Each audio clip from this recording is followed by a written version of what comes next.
The funding for this video is provided by the amazing members of my Patreon. Also contributions from viewers like you. Thank you. Yeah, I started from PBS Kids. What you gonna do? Fight me?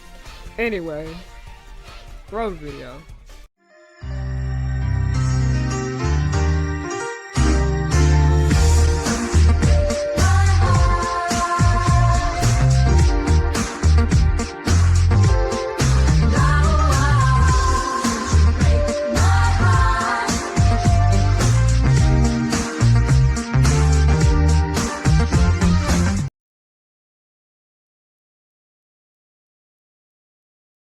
Hello, welcome to the second episode of Nick November, basically where I spend 10 days talking about Nickelodeon content. And I have a lot to say. I specifically kind of want to talk more so about the animation side of Nickelodeon. I might talk about the live action shit, but oftentimes I notice on this channel, when I do talk about Nickelodeon, I talk about the live action stuff, and I have a lot of opinions about their animation. I am your host, the Captain, but also before we begin, I just want to do a cute little shameless plug because Nick November is around the time of Black Friday, and I want to sit here and promote a lot of my products that I have Black Friday. As you guys see, that I have on my penny and stocking jacklet. What kind of word is that? And hold on, we're having a wardrobe malfunction. Okay, so I have on my necklaces right now. As you guys see, I'm wearing my signature hook necklace that I wear all the time, but I'm also wearing my panty and stocking necklace designed by me. All of this stuff was designed by me, by the way. I am also wearing my panty and stocking hoodie. It is also bedazzled on both sides of it, and then also look at the back. Isn't that super cute? But yeah, on the top of the fact that I have my panty and stocking jacket, I also have a freaking miraculous ladybug jacket too. I'm gonna insert pictures in here because I don't feel like going in the other room and grabbing it. But also I have bonnets and stuff. I'm gonna show you guys the Nickelodeon bonnets first, and then I'm also going to show you the other two that I have sitting on here. I have a ton of other bonnets sitting in the room over there, but I don't feel like grabbing them, and also I don't want to spend up too much of the time in this promoting my products. So we have the classic, everyone's like cartoon most of us have seen, would have to be SpongeBob. We have the SpongeBob bonnet. Next bonnet we have a bonnet for y'all favorite Monster High character. Y'all ate me up when y'all saw that I had a Frankie bonnet, but not a bonnet for her. And here we have our Draculaura bonnet. Isn't that adorable? It's a bat with bows on it. Like, I ate with that. And then the next one for Monster High, we have a Claudine bonnet. So yeah, we have Miss Claudine Wolf. It makes sense to give Claudine a bonnet because somebody was like, how you didn't get the black girl bonnet but you gave Frankie one? And I'm like, yo, give me a minute, we're gonna get there. So those are like the 3 Nickelodeon bonnets I have for my little anime fans. If you love Princess Tiana's husband, here we go. We have a Nanami bonnet. Now this is the inside. It's a reversible bonnet, so it doesn't matter which side is the inside or the outside. But this is the other side of it. It's basically his tie, but you know, the other side is his knife, his weapon. So we have the Nanami bonnet, and then the last bonnet I have over here would have to be Mandy from the Grim Adventures of Billy and Mandy. Yeah, focus please, focus. But yeah, all of this stuff will be available for purchase and much more on Black Friday on my website. Be there Thanksgiving night next Thursday, okay? And by the way, plenty of you guys have asked me questions about my bonnets. Are they big head friendly? Yes, of course. They are all satin lace. You can literally wash them in the washing machine. They are machine wash slave. Tell me, I have my miraculous bonnet, I have my cat noir bonnet in there. Wash those things numerous times and they still look pretty good. Those are some good bonnets. They worth the money.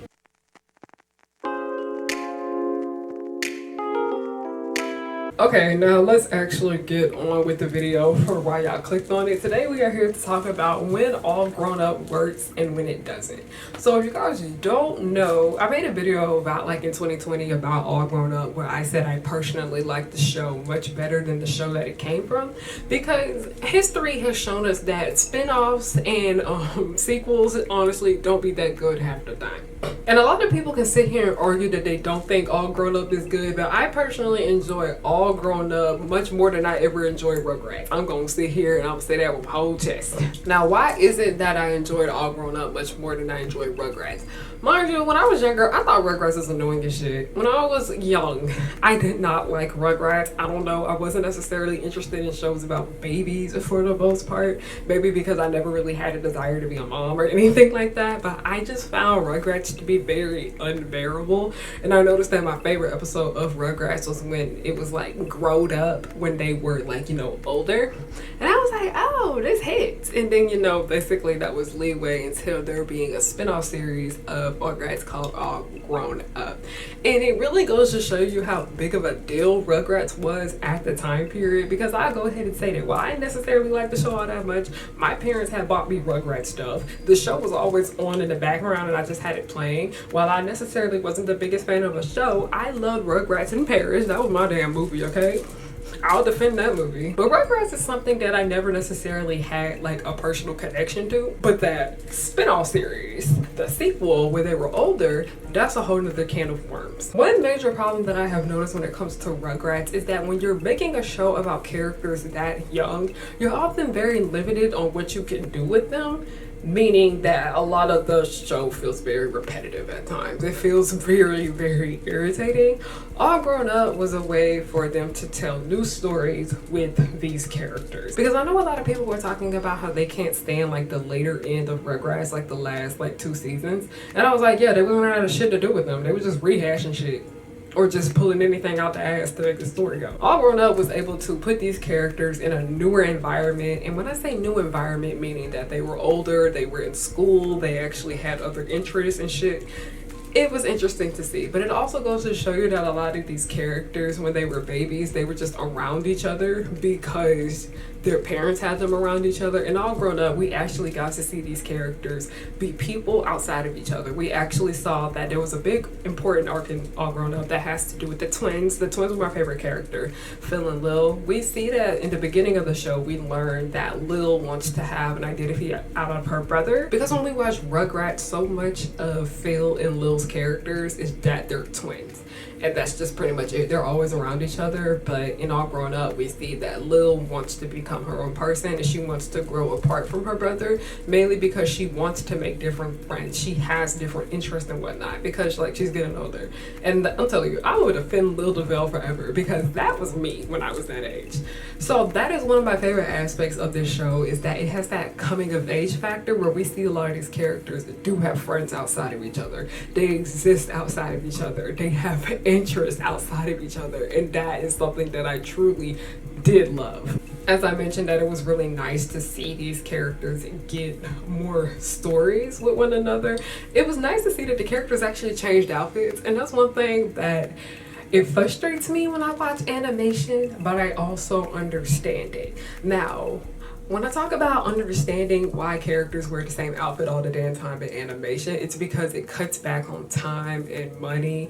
It helps the overall production, because this isn't even so when it comes to animation. This has to do with live action television production just as well. Why do y'all think so many shows, when they have their characters like set in like a school setting or whatnot, or the show takes place like in an office or something, why do y'all think they wear the same thing all the time? Why do you think they have that dress code for them there? Why do y'all think that they have to wear freaking uniforms? Because it saves so much time. I remember when I worked on Black Lightning as an extra, and when it came to like us making like filming the episodes, they literally was like, okay, here's your uniform, and we literally had that same uniform on most of the seasons. Sometimes they switched us out and they like changed the color of our shirt, or they'll change like the pants, they'll give us a skirt instead or whatnot. Sometimes they'll give us a dress. They changed our outfits out every so often, but for the most part, that was like our default outfit for the whole season, and it saved them so much time during costumes. All Grown Up, we actually got to see the characters change outfits, and it wasn't to the extent of how we got to see the characters wear different outfits all the time, because Totally Spies, it wasn't to like that extent, because sometimes in Totally Spies, the characters would have like 4 different outfits in one episode. All Grown Up wasn't doing this shit. I mean, sometimes the characters would have 2 outfits in one episode, but it was like not as extreme as Totally Spies. But for the most part, Totally Spies was a show, I'd say, that a lot of people stand more for the looks than like the story itself. And while All Grown Up, like I said, the characters did change outfits, I really did appreciate that. Even though a lot of the outfits were repeated from time to time, it wasn't them wearing that same one outfit the entire time. It was kind of similar to Kim Possible, how we saw Kim Possible would change outfits too. But also the outfits like kind of ate down. The outfits ate. Like, I'm sorry, I was here for that early 2000s, mid 2000s fashion that the show had going on. It served, it ate, I adored it, I loved it. For the most part, I like most of everything about All Grown Up, with the exception of like the things that we're gonna talk about later in a second. But I love the aesthetic of it. I love that we got to learn more about these characters when they got older. We got a lot of like complex storyline telling with them, because a lot of people just don't really necessarily remember All Grown Up, and I'm like, y'all, don't watch the first season, just watch the stuff that came later. It's much better. And also, I wasn't necessarily a fan of the way Rugrats looked. I don't know, like sometimes the animation in Rugrats made me itch, but I really like the way they made these characters look a bit different within Rugrats. We actually got to see the parents age. That is another thing that I really like, because you know in Rugrats, it's like, you know, the 90s, and then the characters age, their parents also aged them too. I like the fact that we did see Dee Dee and Betty get wrinkles. I really did appreciate that. And I love Betty. She was my favorite parent in Rugrats. It was nice to see that, especially when it came to Angelica's mother, because it's pretty clear that she had got Botox. I find that very funny how the show handled the subject of aging, specifically when it came to the parents. Now, one thing about All Grown Up I kind of wish they did a little bit more is that we got to see the parents more in the series, because we got to see more of the parents in Rugrats, but also it makes sense why we saw them more in Rugrats, because like I said, there's only so many stories that you can tell about babies. There's only so much that you can do. That's why so much of Rugrats did focus on the parents, but All Grown Up, we saw them more pushed to the back here, I'd say, and we saw more of the focus on the actual Rugrat clan. Now, we need to get into what didn't work. First of all, let me go ahead and get this out of the way, because I've already brought it up on my channel. Sometimes they didn't know what to do with a lot of these characters. I'm just gonna sit here and say that. There was an introduction of a lot of new characters in this show, and a lot of them were irritating. There's so many of these new characters in this show, they can rub me off face. So many of them were annoying as shit. Rachel, I couldn't do Rachel. I really couldn't. But she deserved better. She was actually poorly written. But anyway, like so many of these characters in this show, they didn't know necessarily what to do with them. And I say Susie would have to be one of those characters I say they struggle with the most, because I've already mentioned it before that Susie is like a product of them not necessarily knowing what to do with the black character outside of writing them outside of black character tropes. Susie is important to me. I have mentioned this numerous times on my channel. I'm most likely going to link the Susie video that I had posted earlier this year down below, so I won't spend so much time with it here, because when I do talk about All Grown Up, so much of my channel, so much of it is me critiquing Susie Carmichael's character. So much of her was just like taking care of Angelica, and then so much of it was like her being super stressed out. She didn't necessarily have good storylines here. I enjoyed Susie, but they could have done so much better with her character. It's like she didn't necessarily exist outside of Angelica most of the time. But that's what I'm gonna say about Susie. Let's move on to these other characters. I'm gonna be honest, this is something that I have noticed when it comes to a lot of animation that I see. I think they tend to forget how old their characters are at times, and this is a problem that I've noticed with Sam Levinson for sure. And y'all know I drag his ass all the time on this channel. But All Grown Up, I think they forgot how old a lot of these characters were, because some of these outfit choices, I was not agreeing with them. I think some of these shirts could have been longer. I think some of these skirts could have been longer. I was not agreeing with a lot of these outfits, especially when it came to one of the Halloween costumes that Lil was wearing. I was like, Betty, you no. And moving forward from the outfit choices, some of these storylines that have to do with All Grown Up, I was like, do y'all remember how old your characters are? Because I remember there was an arc where Tommy had like gone through a breakup, and I remember this used to get dragged. I remember this was like a meme back in the day where Tommy was over here acting like he was going through a freaking divorce. And I was like, are y'all not remembering what age demographic that this show has? Like, what is going on? Why are these characters acting like they're in high school? Why are they sometimes acting as if they're in college? Like, so much of the way these characters acted at times. As I mentioned how in Rugrats they were very limited on what they could do, this also was something that I noticed here, where they're very limited on what they could do with this age demographic. And a lot of people were talking about how they felt like, this is like another critique I see, where people were saying it would have been nice to see All Grown Up if it took place like in high school, school. And somebody else said something about, oh, what if All Grown Up actually took place like when they went to college and whatnot? And there's two reasons why I don't necessarily think those would work. It would be nice to see, but there's a reason why they won't work. As you see, All Grown Up, they grew up together. I'd say middle school would have to be like the most realistic kind of setting for them not to drift apart yet. Because a lot of the people that I was friends with in elementary school, we were friends in middle school, but we drifted apart in high school. It happens. It's life. Things happen. I remember Lauren Miracle, an author that I loved growing up. She wrote books called 11, 12, 13, and 13 and a half. I never finished 10. I don't know. I didn't like 10. I never even finished it. But those books do a good job of showing how you just kind of grow away from your friends growing up. And it's not necessarily a bad thing. Sorry, it turned off. It's not necessarily a bad thing. It's just things change. And even in All Grown Up, we got to see that the characters were like drifting apart from each other. And part of the reason a lot of them were still friends with each other to begin with is because their parents were still friends with each other and they often brought them around each other. So that is like one major aspect of why I feel like they had it set in middle school. And it was nice to see them have friends outside of each other and all that shit. But high school, I say, is like the big ringer when it comes to show that, yeah, you really start to drift away from these people. And it's frustrating to see because the way this show treated its characters, sometimes you think that this was a high school setting with the things that they were going through and everything, especially when it came to the way this show treated dating. You'd think these characters were older at times, but then you're like, no, that's just junior high right there. It's kind of frustrating. And also, I feel this way when it comes to like 8 and 82. I feel like they forgot how old their characters are often within this series because of the situations that they will put them in and whatnot. I'm like, yeah.